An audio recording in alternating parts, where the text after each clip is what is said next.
Hello and welcome to the Gauntlet podcast. I'm Zach. This is Dom. I'm Dom. This week we are reviewing the movie Gladiator, only we're doing the extended cut. Yes, the extended cut. Incredible. Dude, Yes. I've been wanting to do this one since we started this podcast. Exactly. Back in January. Holy crap. Granted, so we have seen this movie before and we may be a little biased, but we're going to be critical and yes, the movie speaks for itself. And 100%. in a way, it's like, well, we're just going to be commenting on what the majority of other people say too. So, right. But we're going to break it down and make it more interesting. So Even further, that being said, I have Rotten Tomatoes pulled up here. All right, if they diss this movie, So the Tomatometer, it got a 78%. 78. High. We'll call that 80. I mean, the audience score though, 87%. So the audience liked it. Okay, dude. Okay, that makes me happy in people because that's almost 90%. Yeah, dude. 9 out of 10 people liked it. Yeah. That's awesome. Also, IMDb, it has 8.5 out of 10, which is very good as well. Nice. 5 and above, we round up, so 9. Exactly. Yeah. Let's call it 9. Yeah. And okay, so it has, out of the reviews on here, it has 159 fresh, and then it only has 46 rotten. So okay, I want to hear who called this a bad movie. Okay, this is funny. This is a top critic. Okay. And they gave it a rotten review, yet listen to what they said. Okay. Rather than getting lost in the world Scott has created on screen, Scott asks filmgoers to marvel at how he created that world and how smoothly he succeeds in manipulating us. That seems like more of a positive comment. Wait, the world he created, he didn't create anything. It was a historical fiction on Rome. Yeah. So, or maybe, but wait, I don't know. It's funny because he made the story. Like this person liked how smoothly he manipulated. So he admits to, that it worked. They admit that it worked, but I guess they didn't like it. But that's the only negative top critic one. Okay, there's a couple here that are interesting from just regular audience reviews. Yeah, I'm curious. Look up. This person gave it a 3 out of 5 stars. And it's kind of a longer comment. They say, okay, in all the praise and criticism, the one thing no one discusses is just how silly most of the film is. Yes, it's undeniably entertaining, but the story is just one goofy, over-the-top scenario after another. And Ridley Scott, as well as the cast, takes it all so seriously. In any case, I do enjoy rewatching it from time to time, as I have a soft spot for grandiose speeches and gorgeous spectacle. Gorgeous. I thought I said gore. I was like, there is gore. Gore spectacle. Me too. Dude, that's crazy. Silly? Holy crap. The whole, over the top. Whole I mean, I don't know what they could be referring to because it this happened. Gladiators were a thing. They would win their it was their entertainment. Like they did though. I don't know what's there was a crap ton of historical accuracy, in terms of you would win your freedom, the president would give you a Herodias, that kind of thing. Exactly. Yeah, it's crazy. But there was some historical facts that played a part in the story. Interesting. So this person, 2.5 out of 5 stars. While Gladiator handled itself brilliantly at times and features a great final hour, the film is very tedious and doesn't entertain for the majority of the duration. Tedious.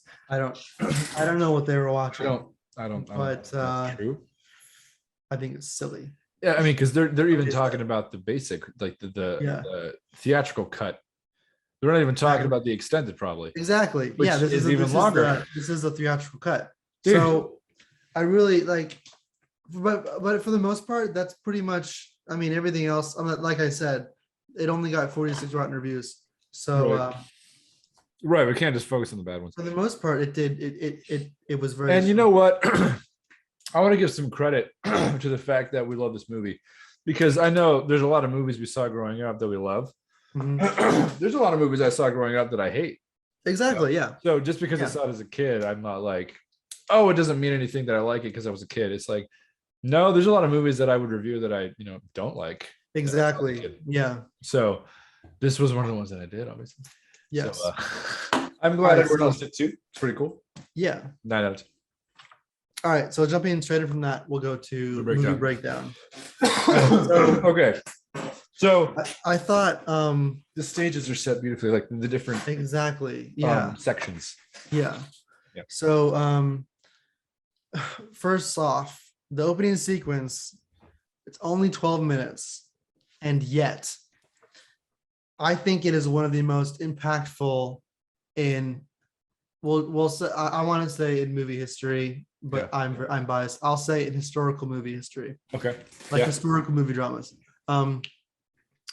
So in 12 minutes, it's this the it shows the structure of the setting, the scene, costume efficiency, cinematography, historical accuracy, and even like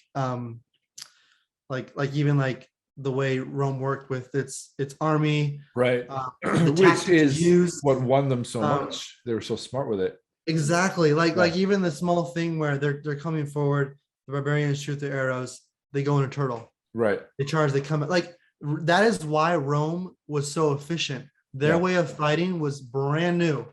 Well, they're They finding these barbarians who were just charging and swinging willy nilly. There wasn't much structure. exactly I mean, they there had was no some, structure. but Rome just had more. Rome's military tactics is what won them their empire. Yeah. It was just brilliant for the time. But then it also shows the cast, most of the cast, within 12 minutes, except for Commodus and Lucilla, like the main players. And then it also shows the action and the music in an epic way. All in 12 minutes, this happens, and it's a sequence of the before the battle, during the battle, and then a little bit after the battle. Yeah. And then I feel like that conclusive. I gotta say the plot points in this movie are on point, There's and the character arc for what the character is supposed to be doing yes. during that is on point as well. Yeah. And we can get more into that during the script writing, but Sure. for the general movie breakdown, it's just it is I would say efficient, but then also the material in the efficiency is great material. Which is a good thing to point, because you can have an efficient storyteller, but there's not much soul to the story. You're efficient, but they really did a good job of balancing that out in this one. Exactly. It's not just efficient. It's also heaped with humanity, like there's a lot of depth to it. So I like the part. Yeah, totally. And I think because like I was saying, like the structure of the movie works so well, because like you got the beginning sequence, which later on almost feels alien, as it should, because that was back when he meant something, he was glorious, right? Yeah. And I love the introduction of Commodus and Lucilla. I always have, just because it's so simple, great, yeah. But yet you learn so much in such a short amount of time through these little lines, because they're not like spouting off big ass lines here. They're saying stuff, but it carries so much weight, to each other. Yeah, and the first time you see it, you think they're married. And exactly, yeah. Because I asked one of my buddies, I watched it with him, and I was like, "What do you think about them?" He's like, "So they're married, right?" And I'm like, "No, they're siblings." He's like, "No, that's the cute thing about it." Yeah. Yeah, he was really grossed out. Yeah. But yeah. So yeah. And that kind of gets us into characters a bit, because dude, it really does. This movie, especially the extended. Watch the extended, because characters like Lucilla, oh my gosh, for example, there are like there's like at least 3 or 4 scenes that are incredibly pivotal for the story, which are only in the extended. It explains so much more. It's incredible. What I love, especially they don't make Lucilla wait around, the scene after Commodus is weird the first time, which is like drink this tonic, that scene. Exactly. The scene after she goes to the senators, like right after, she doesn't wait, because she knows what he's capable of. Exactly. Weird, So that's her character is awesome. Maximus is like, he's awesome too, in the respect that he has to do what he has to incrementally, so painstakingly slow sometimes, to get where he has to be at the end, right? But emotionally, I like how he goes from just reckless abandon to like not even caring. Like he's like, I'll just die, I don't care. Instead to being like, holy crap, I can make their death mean something, and at the same time honor Rome and save it for my father figure, that kind of thing. Well, not for the sake of Rome, not just for his father figure. But because he was about to just give up, Mhm. and not Mhm. even save Rome, and then he decides to. So that was pretty cool. Yeah, yeah. I think what I love about Lisella, which we have the nickname for her, we call her the Angel in The this Angel, movie. because she is the Because perfect she's female just like lead role embodies in a all of history. queen in this Yeah, movie. It's great. yeah, Um, I love how immediately right off the bat, she knows that herself and communists are the byproduct of what their father made them. yeah. And but she doesn't really use it as an excuse. Like communists constantly said like he's like wounded, like it's his wound, and it's understandable. Like the dude was Yeah. shunned his whole life by Yeah. his hero, his Right. the emperor, his father. Right. Um, but she just gets on to business, and like you said, she doesn't wait around. She takes matters in her own hands. She is powerful, and when she's like, she constantly fights even when her back's against the wall. It's just, Right. it's wonderful to watch. And yet she keeps a certain grace about her at the same time. Yeah. Where like she will, it's like the senator says, he's like, as always, your lightest touch commands obedience, Yes. because it's a light touch. Mhm. She's not like She knows how to yelling command at without people. threats and Right. going insane like communist does. Yeah. Exactly. Yeah. So, but that's a great point that you said, where she knows they're a byproduct of their dad, because in the beginning, he's like, what a Caesar you would have made, right? Would you have been just? And she's like, I would have been what you taught me to be. Right. Yeah. So she's kind of like, it's your call, like she kind of tosses the ball respectfully back at him, like, hey, you're see, I would have been what you did, basically being, I am now what you made me. Right. Yeah. So it's like, you better hope you made me that way, because I'm that way now. So that's kind of cool. I never thought of it like that. It's wonderful. Yeah. Yeah. With Maximus, so one thing that I really, you instantly know that he's not after glory, because one of his first lines is, he says, 3 weeks from before the battle, he's like, 3 weeks from now, I will be gathering my crops at home. Yeah. Like, he's not after glory. It's wonderful. You just, I just want to go back. Know what kind of person he is. Right. What I also loved, I noticed this, and I've seen this movie a bunch. So remember before the battle, oh dang it, what's his name? Quintus, the General Quintus. Yeah. He says, he tells the guy to move the catapults further back. Yeah. And he's like, they're out of range. And then Maximus is like, the range is good. Yeah. And he says, but what about the danger to the cavalry? And Maximus says, it is acceptable. Yeah. And at first, when I heard that, I was like, oh, okay. I mean, you got to make tough decisions when you're a general. But then guess what? Maximus in the cavalry is leading the cavalry. Yeah. He's taking the risks on himself. It's like, you realize with that mixed with, you realize he's not after glory with his line of, I'll be home gathering crops. You understand and this is within the first 12 minutes, like I was saying for the movie. Oh yeah, this is in the very beginning. You understand so quickly his character. Well, even in the sense of his foundation. Before any lines, how does it start? He's watching the little bird. And then he like smiles as it flies away. Like he's noticing shit. He's not about just the blood, Yes. And you know what's incredible about that point? I saw a little snippet of a Russell Crowe interview like 2 weeks ago. And he said, so Ridley Scott told me to go out into the field, look around, pretend I see a bird, look at it, watch it fly away, and then look back at the line and like harden my face after I smile at the bird. And it was like, okay. So I went out and did it.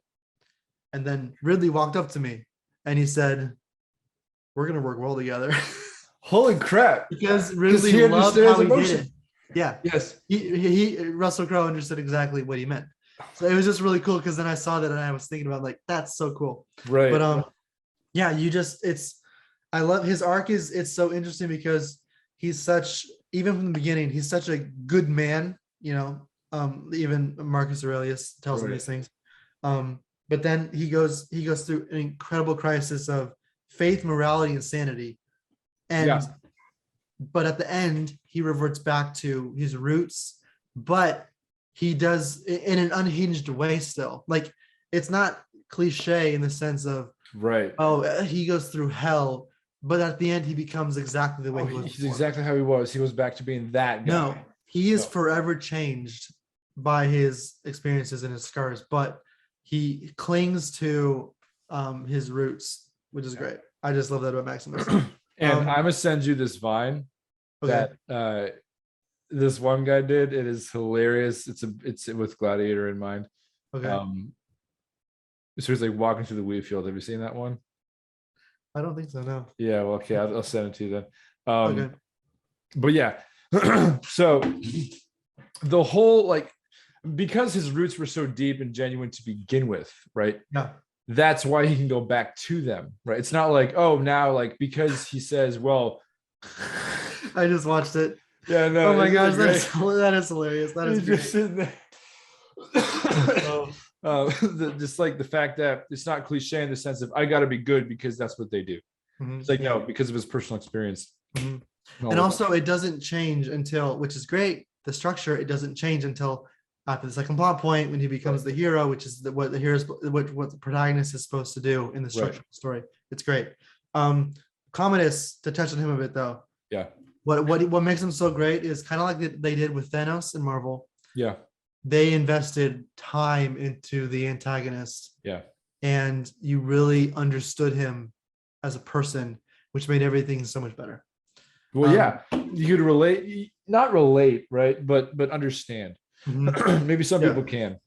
Like his whole life, he's never been seen and never been loved because his father never saw or loved him. Right. So his dream is to be seen and loved as the emperor. Right. Which helps, which from the beginning of the movie, you even see he has the idea of one day being in the Colosseum himself. He puts a little figure of himself in there at the beginning of the movie. Right. That's relatively in the beginning. Yeah. It's the first. It's funny enough, I'm pretty sure that's right after the first plot point. What I love about this, so they're both complete opposites, the main characters, Commodus and Maximus. And both of them kind of go through the hero's journey after plot points, just like the protagonist, but the antagonist in his own way, which is cool because it's like their own journeys going kind of the same ebbs and flows. Right, at the same. They both react. Like after the first plot point, the character is to react to that. There's no it sets off the story-worthy journey, but there's not really any conclusive based story. They react to whatever the plot point was, the first one. Then the midpoint, after that, they begin to fight back, so to speak. And this doesn't mean it has to be just like violently. It can be anything. But they start taking more action against whatever the story-worthy problem is in the conflicting of the scenes, the sequence of scenes. Right. And then after the second plot point, the character becomes the hero, where they take on full responsibility, so to speak, and they take the action to become the hero and win the day. In this case, Maximus actually sacrificed himself, but it's about at the end, they sacrifice themselves for the goal. Which in this movie made sense. And I know the first time I saw it, I was like 11 and I hated the fact that the main character died. Right. Yeah.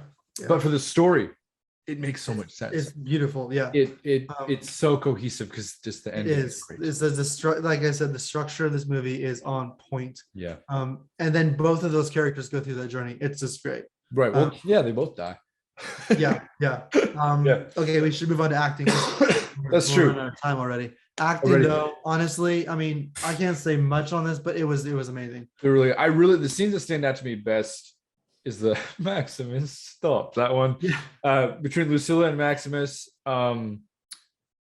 when right before the final battle, Commodus and Maximus, when he's like, oh yes, like before he stabs him. Right. Yeah. And really those two, and then maybe the one with Senator Gracchus, Lisella, and Maximus, when they decide to the actual plan to get him. Oh yeah, his army. I don't know. Those three scenes really stood out to me. I would say I agree. To add to it for me though, I would add the one where the second time she comes to the first time. Oh yes, in prison. And she's like, I knew a man once, a man of principle. And he's like, that man is gone now. Your brother did his work well. Right. But that scene, it's great because it's right before the second plot point where he decides to become the hero and accept the plan that she has with the senators. Right. Yes. The pivotal scene hasn't happened yet where Commodus starts talking about what happened to his family. But it's great because it's like he's fighting against the problem, but he hasn't embraced it and become the hero yet. Yes. It's wonderful because it's one of those important scenes where I think this happens when movies are long enough. If a movie is too short, those scenes are cut out. Where you see the hero and you know what they're supposed to do, but they don't do it yet. Yes, not yet. And so it increases the tension and the investment you have in, because you know they this have story. to. You're like, when? What will Exactly. happen to get them to that point? Because you know that they're not yet. So, yes, and the fact that with the extent of the movie is almost 3 hours, it gives it so much time to mature. It's like a fine wine, fermenting. Yes, you don't take it out to you don't finish the process too soon, otherwise you miss out on so much flavor. Right. Same with stories. But anyway, okay, so cinematography, moving into that. Right. Okay, cinematography. Dude, the shots there's a lot of scale in this movie. They show a lot of scale. It's one of my favorite shots, as always, is when they're looking up at the Coliseum for the first time, and it starts here and it just goes all the way up. He's like, I didn't know men could build such things. And comparatively now, the Coliseum is pretty dang small compared to some of the stadiums we have now. Exactly. But back in the day, right? And they're just looking up at it. And just even the pyramids, I think, right? They're way bigger than the big one for sure. Especially with and the number of stones used and everything. Right, all that stuff. I mean, not to say the Colosseum isn't impressive, but like the way the world they live in and they see it, it's the biggest thing they've ever seen, right? Mm-hmm. That shot of looking up at it is just, and when they come over it, at the start of the barbarian horde scene, the sound of that part of the soundtrack, remember that? Yes. They come over it with an aerial shot, and there's already chariots going around in it, and just the screaming people and like in the crowd, and even the tiger scene when he's fighting the guy in the mask and everything. What was it? Charles de Gaulle? Not Charles de Gaulle. Oh my gosh. No, that's actually some dude historically, isn't it? De Gaulle. No, it's I forget the name, but he's from Gaul, so it's like something Gaul of Gaul. Yeah, but when he says it fast, it sounds like De Gaulle. He's like De Gaulle. He's like De Gaulle. And, De Gaulle. One thing I love, like you said, they capture the scale of like scenery beautifully, and like battles, like the opening battle, the shot of all the legions moving forward, and then the barbarians the barbarians in the trees was great. I loved how they captured the people in the Colosseums. Yes. Well, in the arenas he was in, and then the Colosseum. They captured it very well. Like, sometimes like this movie was made like almost 25 years ago, roughly around there. It was 2000, right? Was it 2000? So 23 years ago almost now? Almost, 22 and a half. And a lot of times older movies, you'll see them, maybe the characters in like an arena, and then the background, they look totally CGI, and there's like bouncing around. What I loved about this movie is they show lots of close-up shots of groups of people reacting, screaming and shouting. It just added so much. It adds so much. It's like they're not actually fake. They're actually, even if they are in the far back. Showing them up close just cuts out of your head. Exactly. One thing that really stood out to me cinematographically, if that's a word, was graphically at the beginning of the movie when he's going down the line of his men and they're all saying general, yes. that whole thing. They're nodding to him, showing respect. What I loved then when he's a gladiator and he walks down the line and they're all calling him Spaniard. It's like it's a mirroring of what that used to be. Right. And I love when he's coming back. He's commanding that again. Exactly. Stories that always remind people of previous moments in the story. It just also shows the structure, because if you're making somebody think like, okay, if you want your audience to think of anything else while they're watching or reading your story, you would want it to be of your story, even if it's another moment of it. It's almost like the opposite of foreshadowing. Yes, like you're reverting back to something. Exactly. And that increases, I believe, like emotional investment into a story, right? Because you remember what you felt and what they were thinking then. Exactly. Right. Yes. It's a thread almost. It's a thread. So I really like that. So cinematography, great. Okay, on to script writing. Right. Okay, the lines in this movie though, holy crap. The script was incredible. And I know I keep saying that, but because I was watching the timeline, I was pausing. I like all the plot points. I knew exactly what they were. I did that too on the timeline, and I paused it to make sure. I'm like, that's it. Like it's wonderful. And some of them, like the first plot point, what I thought of the first plot point was what like the moment maybe. So after Proximo's speech, Yeah. when he stabs the table, They'll be remembered as men. remembered as men. Huh. To And he me, I was looks like, okay, that scene is the first plot point. Maximus Right. picks up dirt, rubs it. He decides because he looks at him, and the glaze leaves his eyes, yes. and you realize that he is going to fight. Because You know before why? he was getting the crap kicked out of him because It's- he given up. It's the first plot point, not because that's when he decides to save Rome. Saving Rome is great, but it's also a byproduct of his soul. He Exactly. is living for his wife and kid, Yes. which is what makes the ending so satisfying. So that's the first plot point because it's when he decides to keep living. Which is No. when and then that breaks off him, the character reacting to the first plot point, Right. where he doesn't have his full mission of the movie yet, Yeah. but he has decided to fight or to survive. Right. And I thought then that was he's wow, what's his name? Jaba? Something. Jubo, Jubo, right. Juba. Yeah, right. And or then him and they right partner here. up. Yeah, And they kick ass in that fight. It's pretty cool. exactly.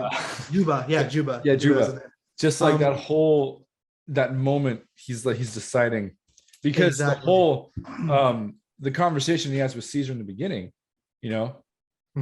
relates almost to what Proximo says, where he's Yes. like, you're not corrupted, Maximus. He's like, you have, like, that's why you have to lead. And then he's saying, we're all dead men, but how we decide to go down, meet that end. remembered as men. Will we be remembered as men? Yeah. It like wakes up what he was Exactly. And talking to he Caesar about. and like he does before every fight, he gets some dirt, rubs it in his Yes, on his and hand. so that's a great thread they show. Yeah. When he does that. You know Exactly. his business. It's just great. Yeah. And then the midpoint happened when he decides to fight to see the emperor, because he tells Proximo he also wants to stand in front of the emperor.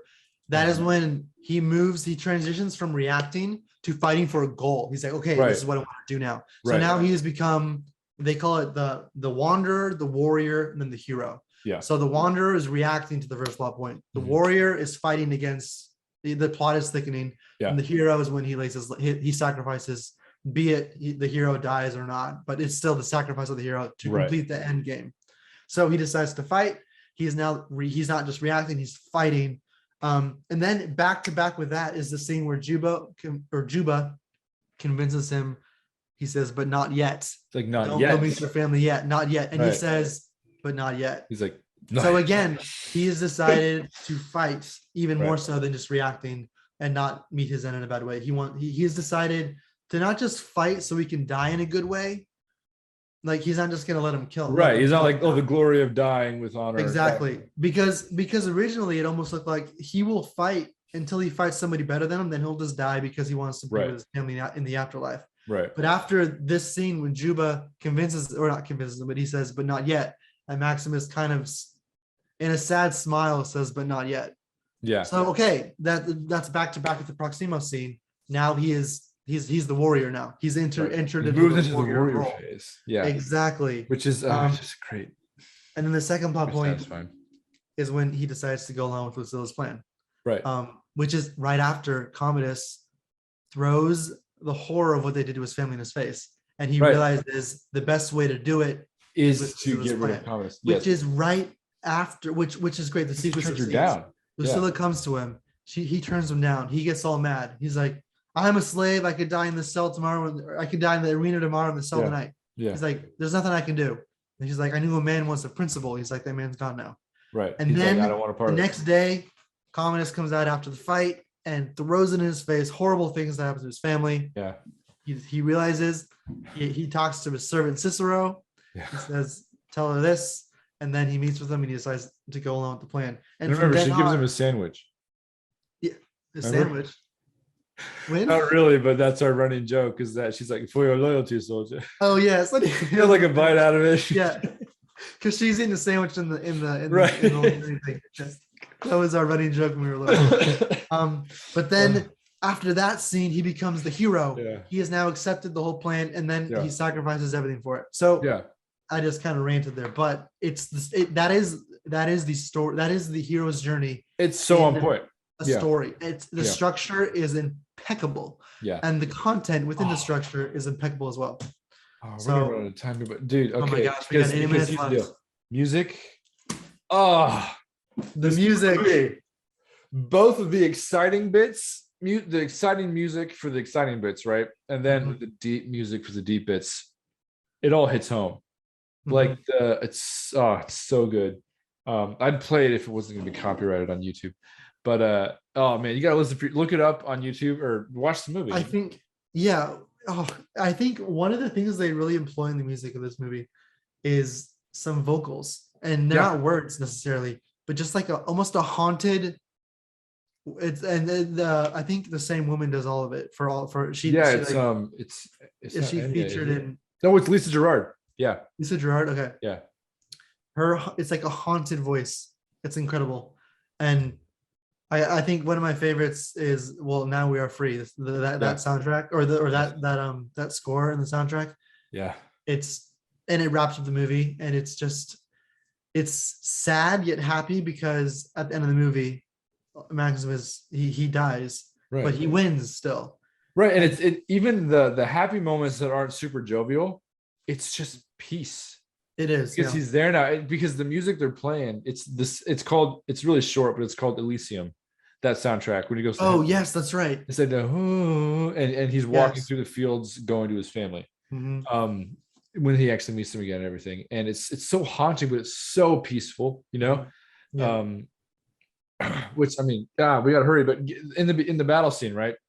It's intense. Music's intense, and then once his dog grabs the guy's arm and everything, the music shifts, and suddenly it's more haunting and shows like the ugly side shows of the war. Chaos. Originally, it's like it's all epic, right? And then it just shows chaos. It's like Rome wins, but at what cost? And then you see the emperor's face, and he's like, "What have I done with my time as emperor? I've just brought the sword and death and nothing more." That kind of thing.